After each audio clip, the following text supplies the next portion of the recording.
जय जिनेन्द्र। आपने पूछा कि कायोत्सर्ग किसे कहते हैं। यह एक बहुत ही महत्वपूर्ण प्रश्न है जो बहुत दिन से मैं भी ठीक से जानना चाहता हूँ। मैंने अनेक विद्वानों को पूछा भी है, परंतु मुझे संतुष्टि नहीं मिली। लोग इसका उत्तर देते हैं कि ये एक ध्यान है,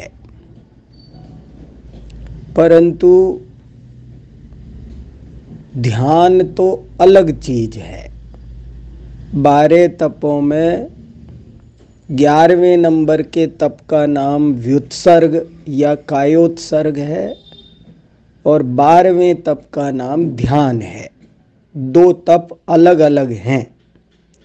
इससे सिद्ध होता है कि ध्यान अलग चीज है और कायोत्सर्ग अलग चीज है।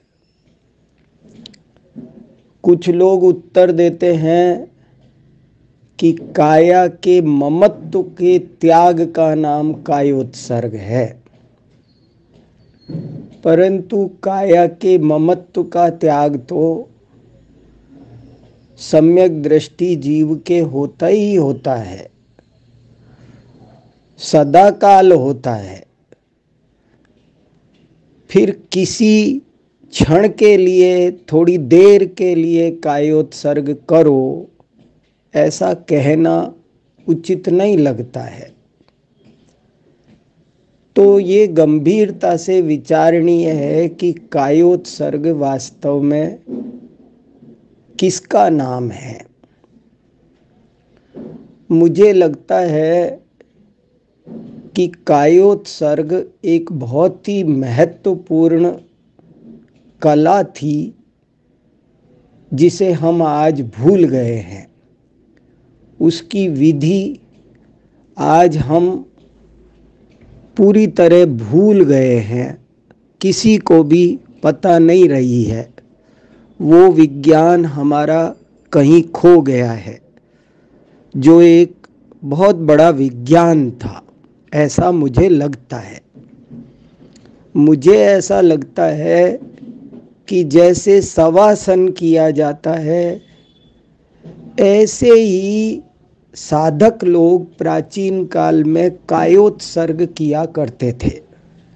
और ये कोई ऐसी कला होती थी जिसके कारण कितने भी कष्ट आए, साधक को वे महसूस नहीं होते थे। जैसे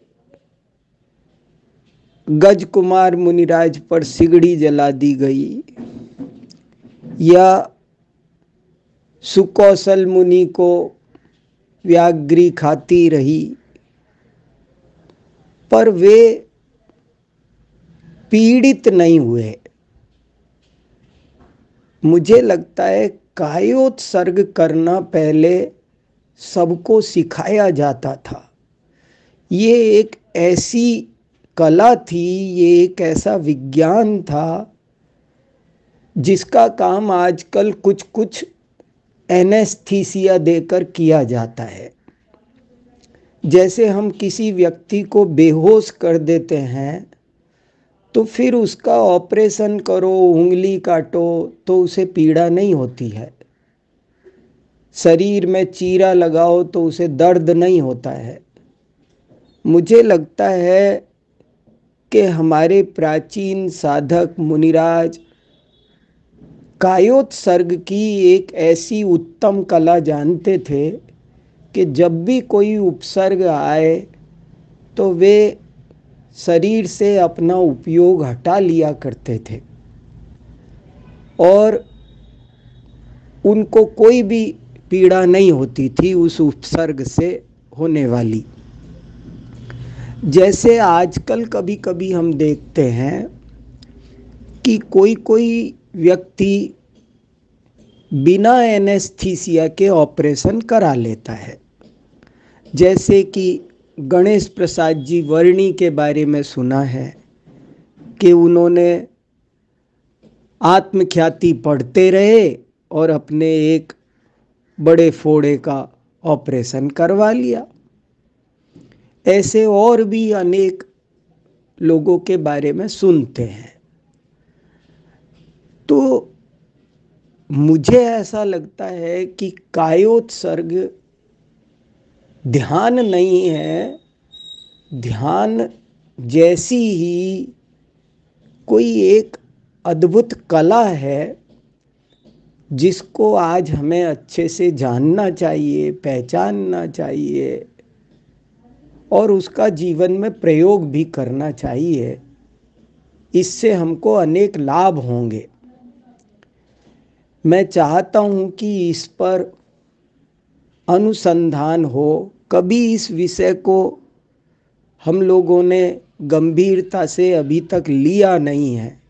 यदि इसे गंभीरता से लिया जाए तो हमको पता चल सकता है अभी कि कायोत्सर्ग कैसे किया जाता है, क्या उसकी विधि है।